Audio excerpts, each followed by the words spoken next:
Good morning. My name is Alexander Kemp. I am a representative from the TWU Local 100. I'm here in regards to Intro 939 and 950, and as it pertains to bus service, I am a representative who represents TA Surface, which is the Brooklyn Department of Buses. Our grave concern about these intros or these bills, how they will affect the safety of bus operators pulling into and out of stops, the fact that the standard that we are held to as bus operators at New York City Transit is the highest in the country. Our medical standards, our training, our responsibility, and the consequences of how we operate can never be matched without any regulation that's being proposed for dollar van drivers. One of our bigger concerns, also from TW Local 100, is that these intros are not ultimately intended to benefit the dollar van drivers or public transportation, but more so to supplement big business with an opportunity to create a rideshare program that will allow people to do what they've done in San Diego with Uber Express, allowing people to use an app to pick up 20 people at a time and transport them in large quantities and do it for cheaper rates and undermine labor. This consequence will ultimately affect the people that you guys are tasked to represent, protect, and ultimately to benefit the welfare of New York City. Transit workers are also essential. Unfortunately, everybody overlooks the consequences that we face and look for means to undermine us, surpass us, and redistribute wealth away from the labor department, the labor unions, and transport it into different aspects of big business. So I ask anybody to oppose these and to consider finding new solutions to get better bus service and make us a better city, ultimately. Thank you. Thank you. Timed that well. Next, Mr. Morrison. Anyway, good Chair. I want to say good morning. Thanks for having this hearing on the commuter vans. As you know, commuter van is our lifeline transportation in New York City. Over 38 years now, we've been filling a lot of gap that MTA did not fill. When the bus strike, the city call on the commuter vans. When the train strike, they call on the commuter vans. When the yellow cab, they call on the commuter van. Everything MTA does, they call on the commuter vans, and the city of New York also. And the 9/11, we was here.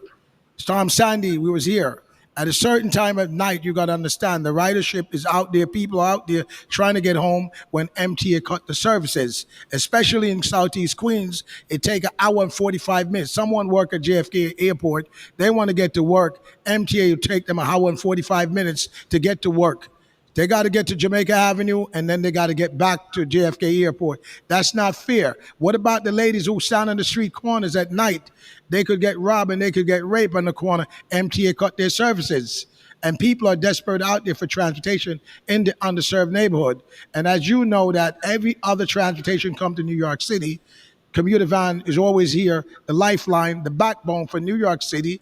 And we got to understand also to commuter vans, look out for the MTA drivers. Most of their drivers getting to work, they still ride on the commuter van. On the record, they still ride commuter vans. The drivers that rush to go to work to catch the MTA bus to drive, that they still do. And you got to understand, a lot of people in our neighborhood, they've been underserved. They treated like we're from underground with the commuter van. When they need us, they pull us out underground. When they don't need us, they put us back underground. We want to be treated like first-class citizens in America. We are a minority. We are a low-income neighborhood where commuter van is always operated. And what this bill does, ma'am, is save us from getting harassment pulled over by NYPD. We are paying high insurance. Thank you for having us here. Thank you. Thank you. I have a couple of questions that I'd like to ask, and then I'll allow my colleagues to ask questions if they have questions as well. I will start with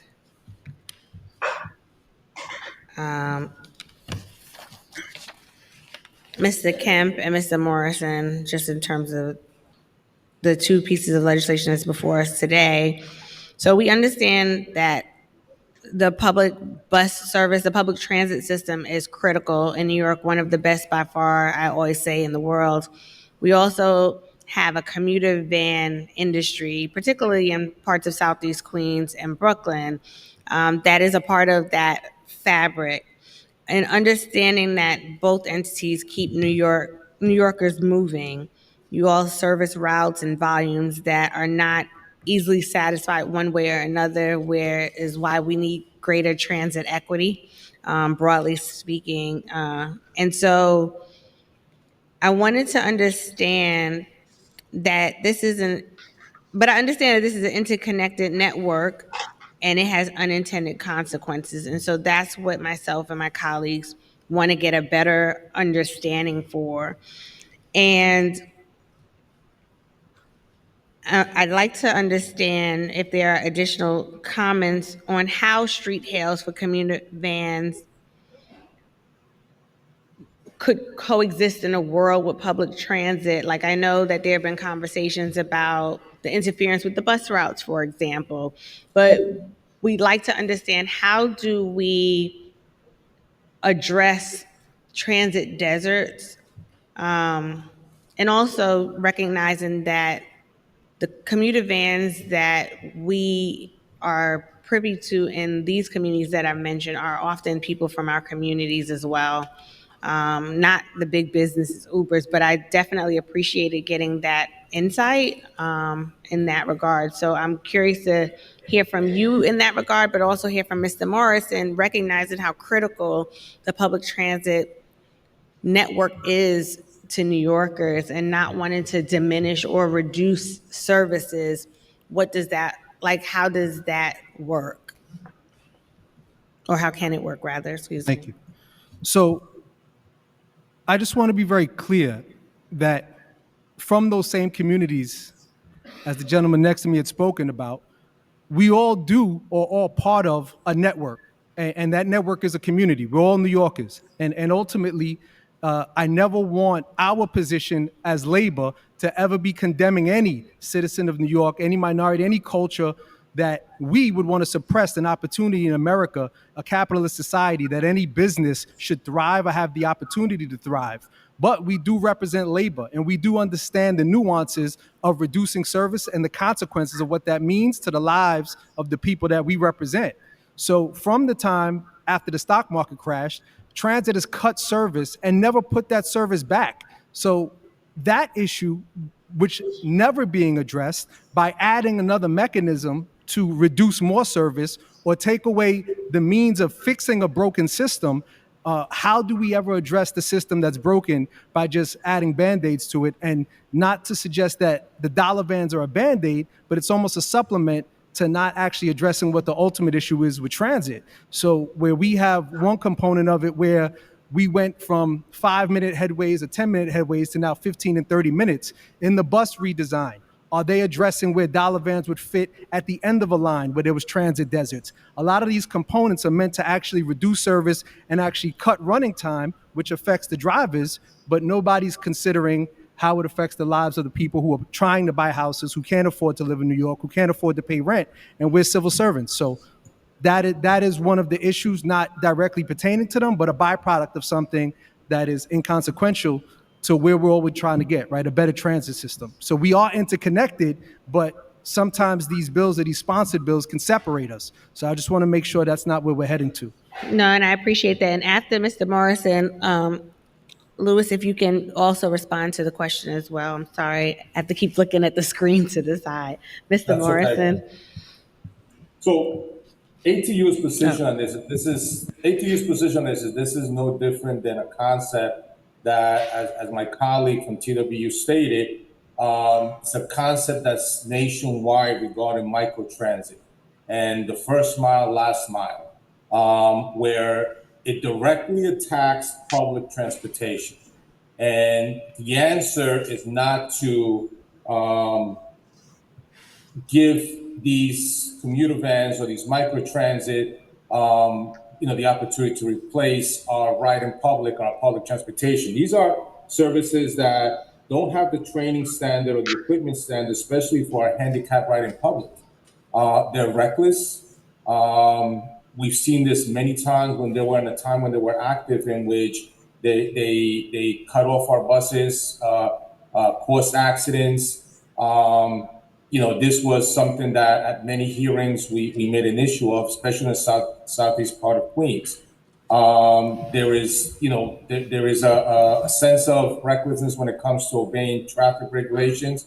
And this is something that our bus operators with our training, don't, our members are held to a higher standard when they do these kind of driving hazards in the community. Mr. Morrison. Yes, sir. I want to answer the question that you're saying, sir. I didn't see one commuter van. No, Mr. Morrison, you address it to us, not Okay. to each other. I'm sorry about that, Chair. Madam Chair. In my life running commuter van over close to 40 years, I never seen a licensed commuter vans cut people off, cut the buses off. And I want the gentleman to know that we have license standard too. We have CDL, we're Article 19A, we have medical, we pay our insurance. Our insurance right now costs about anywhere from $45,000 to $50,000 a year. So we can't afford. We cannot speak for the rogues that they're talking about. You cannot mix the rogues with the licensed commuter vans out there. I want you to know that, Chair, Madam Chair. And I never seen all these years a commuter van that's licensed by the TLC cut a bus off, because we have consequence. If there's a problem like that, the TLC stepped in. So we never did anything like what the gentlemen are saying. And at the same time also, we also make sure TW Union and make sure the labor, they stay in business, because if the commuter van, if we never put the cap on the commuter vans, then you would have Ford Chariot would have take over MTA system. And I did that to save MTA. Also with the labor union, they need a bill that other big bus company couldn't come here in 2018, and we saved the MTA. Myself, with the bill that I was doing. So at the same time, we're looking to be partnership with the union and the bus system to work with us, because everywhere else you have licensed commuter vans in Jersey and everywhere. It's only in New York City, and we save the MTA a lot of time from their waiting time. And the MTA need, over 40-something years now, the ladies are strong, and after certain hours of the night, the MTA cut their service. And MTA cannot say because it's commuter van cut their service.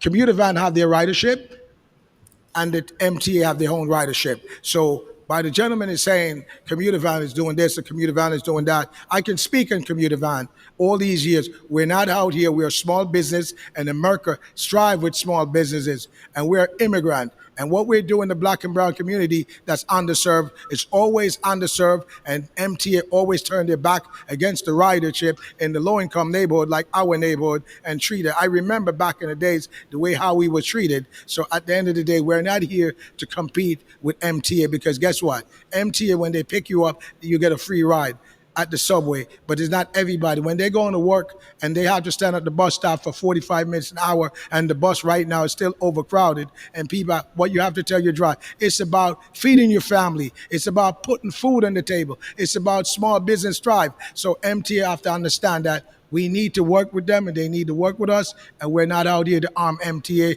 and we cannot speak for the road, sir.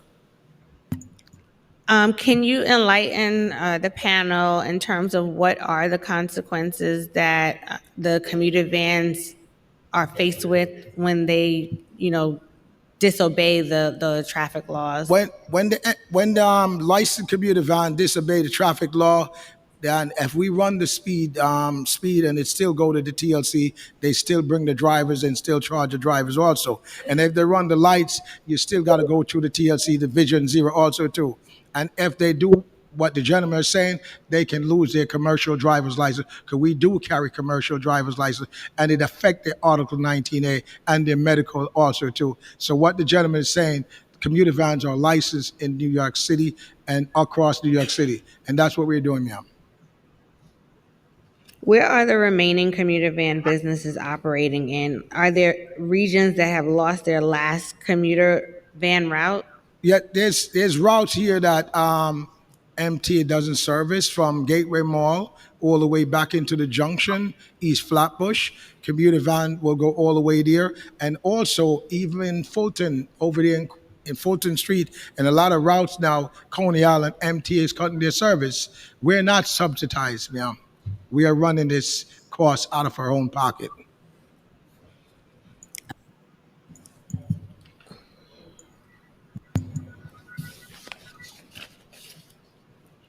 Mr. Alzate and Mr. Kemp, what are some of the challenges faced in terms of the services right now that you see in play? I know in Queens we have the bus redesign underway, so there is a unique opportunity to try to address some of these routes. But what are some of the challenges that, for example, the routes that Mr. Morrison just mentioned, that ATU or TWU has tried to work through, and how can the council be able to address that in light of that?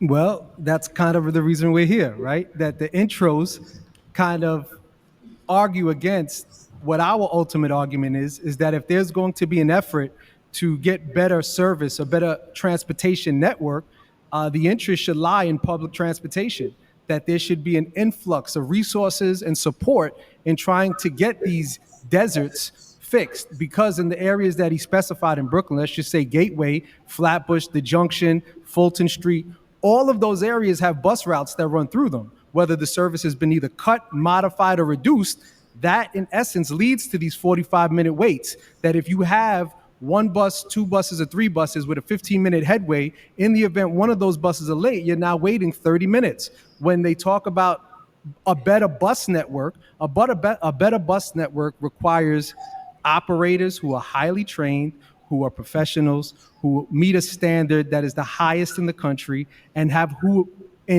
as the gentleman next to me has stated, where the dollar vans have been available through crises, there has not been a day, a moment, or a minute that New York City Transit bus operators have not been available to provide service in emergencies for New York City, and actually have lost our lives. And New York City transit workers have lost more lives than any other agency on the planet during COVID. So our sacrifices to the communities should never be overlooked or understated when it comes to protecting our work as far as it pertains to TW Local 100 and the other locals, for sure. Mr. Alzate, you have anything to add to that? Well, I mean, ATU has had experience with what is now called microtransit and these van services. When we lost our Q74 route in northern part of Queens, and this route service was going to be replaced with commuter vans. That's exactly the danger of such legislation, that it replaces commuter van service with, replaces public transportation. I'm not here to say that we don't have our challenges when it comes to routes and when it comes to the schedules. These are challenges that, as you pointed out, we are trying to address in Queens. And everybody understands that Queens is a unique system based on the fact that everybody depends on the bus service. We have a system that only goes up to Flushing trains and to 79th Street corridor in Hillside. After that, it depends solely on bus service. And the remedy to fixing the issues that we have is not to allow health service by anybody, specifically in the bus stops. So is the concern more so being along the bus routes in themselves?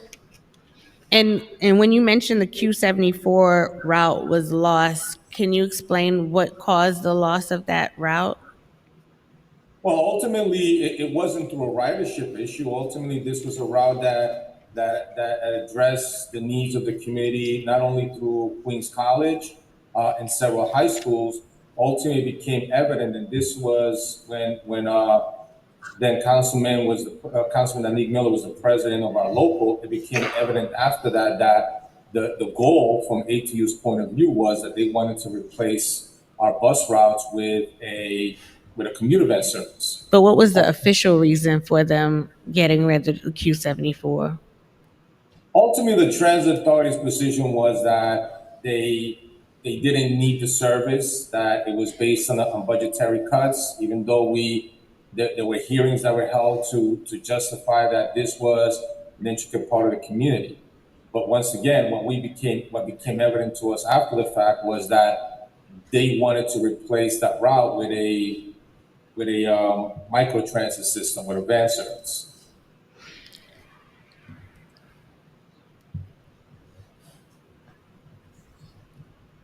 Mr. Morrison, what are the toughest challenges facing the commuter van industry? Was the decline in the commuter van market due to commuter van? Absolutely. I mean, 45 to do this, but we'll be back soon, ma'am. And Ms. Desai, I know that the commuter vans are largely relied on in parts of Queens and Brooklyn, not necessarily where a lot of, I think, your members may be located, but is there an impact on your industry as well? And if so, what is that? yes, absolutely. I mean, in terms of the outer boroughs, because many of our members, particularly that drive for Uber and Lyft, a lot of their work is in the outer boroughs.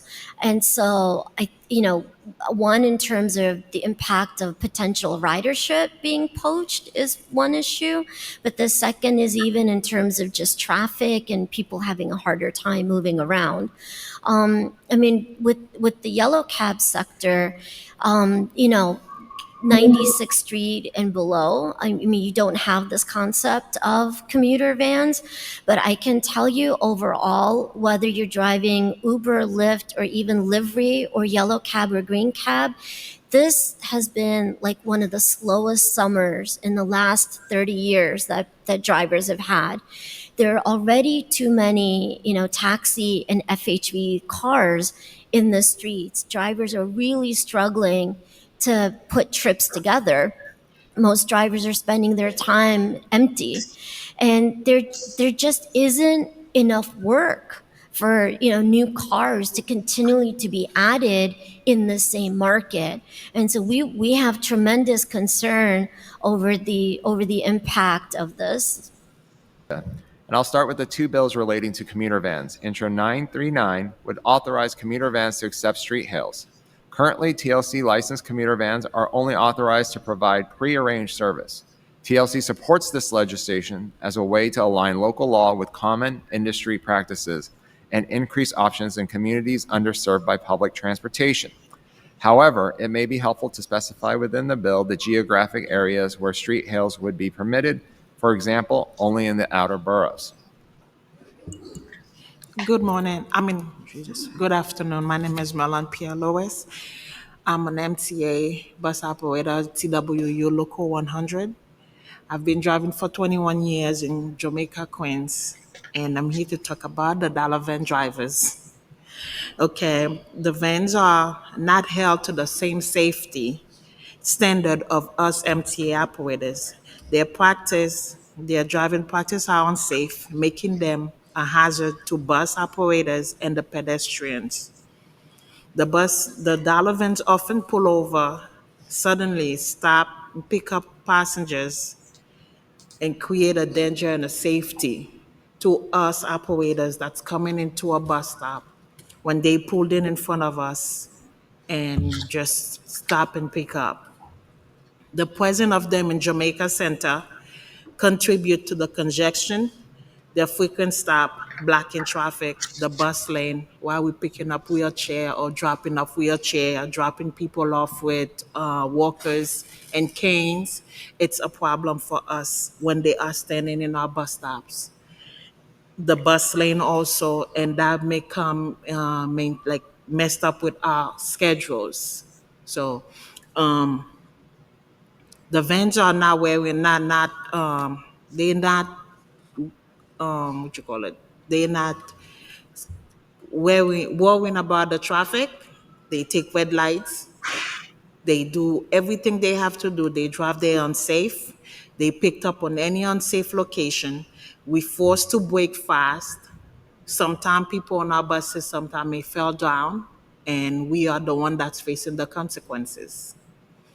And when we out there in the nighttime, we do pick up alleyways like 5 to 10 minutes ahead. So we do pick up. Sorry. Thank you. No, thank you. I just ask that you submit the rest in writing.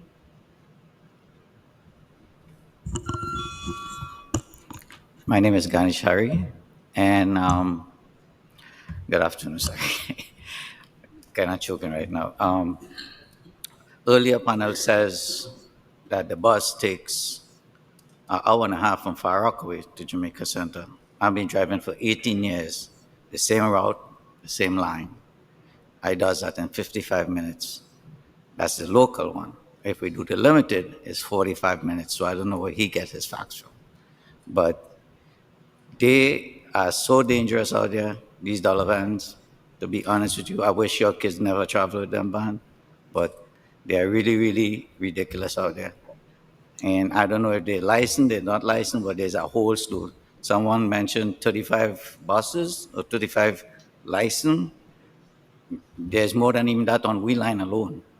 So I don't know where is something missing somewhere, and they are not trained properly. Maybe they should get some kind of training to put it out there.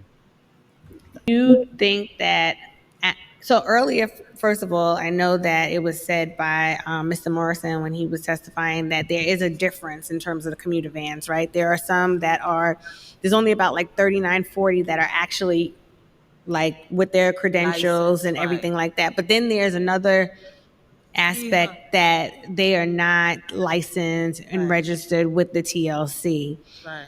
And so I understand anything in the bus route is a problem. I actually agree with that because we're trying to find ways for you to speed up service. However, there are areas that the buses do not touch and the trains do not touch as well. So not thinking about the unregistered vans, because I think that's going to come with enforcement. And I'm looking forward to working with TLC as they onboard more TLC officers and working with NYPD in terms of enforcement in that space. Because as I said, I have issues in Rosedale with some of the ones that are not licensed and registered.